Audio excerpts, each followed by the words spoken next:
Welcome to Kidstones. Like and subscribe. ఉంది. ఎండ చాలా ఎక్కువగా ఉంది. గాలి కూడా పొడిగా ఉంది. చీమకు చాలా దాహం వేసింది. అది ఒక రాయి మీద ఎక్కి నది నీటిని తాగడానికి వంగింది. కానీ జారిపడి నదిలో పడిపోయింది. చిన్న చీమ నీటిలో తేలుతూ బయటపడడానికి ప్రయత్నించింది. కానీ ప్రవాహం బలంగా ఉండడంతో అది మునిగిపోయింది. ఆ సమయంలో దగ్గరలోని చెట్టుపై కూర్చున్న ఒక పావురం చీమను గమనించింది. చీమ కష్టంలో ఉందని చూసి పావురానికి దయ వచ్చింది. పావురం వెంటనే చెట్టులోని ఒక ఆకును కొరికి తీసి నదిలో చీమ దగ్గర పడేసింది. ఆ ఆకు నీటిపై తేలుతూ చీమ దగ్గరికి వచ్చింది. చీమ ఆ ఆకుపైకి ఎక్కి సురక్షితంగా ఒడ్డుకు చేరింది. చీమ పావురం వైపు చూసి తన చిన్న ఎంటనాలను ఊపుతూ కృతజ్ఞత తెలిపింది. ధన్యవాదాలు, నా ప్రాణం కాపాడావు అని చెప్పినట్టుగా. కొన్ని రోజులు గడిచాయి. చీమ తన పనుల్లో బిజీగా ఉంది.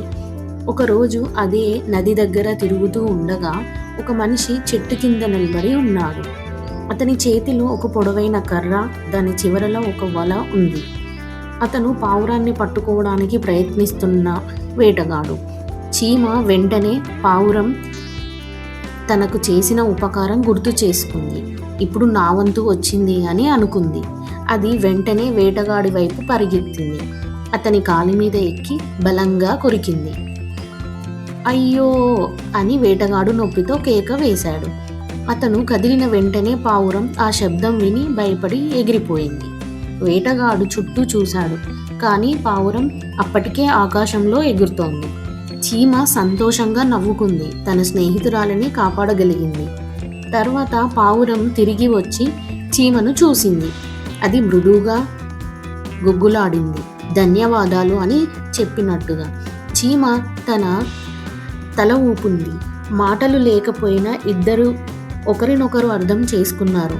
స్నేహం, కృతజ్ఞత అనే భావాలు మాటల కంటే గొప్పవి. ఆ రోజు నుండి చీమ మరియు పావురం మంచి స్నేహితులయ్యారు. వారు తరచూ నది ఒడ్డున కలుసుకొని మాట్లాడేవారు. చీమ నేలపై తన సాహసాల కథలు చెప్పేది. నీతి: చేసిన మంచి పనికి ప్రతిఫలం తప్పదు. దయ ఎప్పుడు తిరిగి వస్తుంది.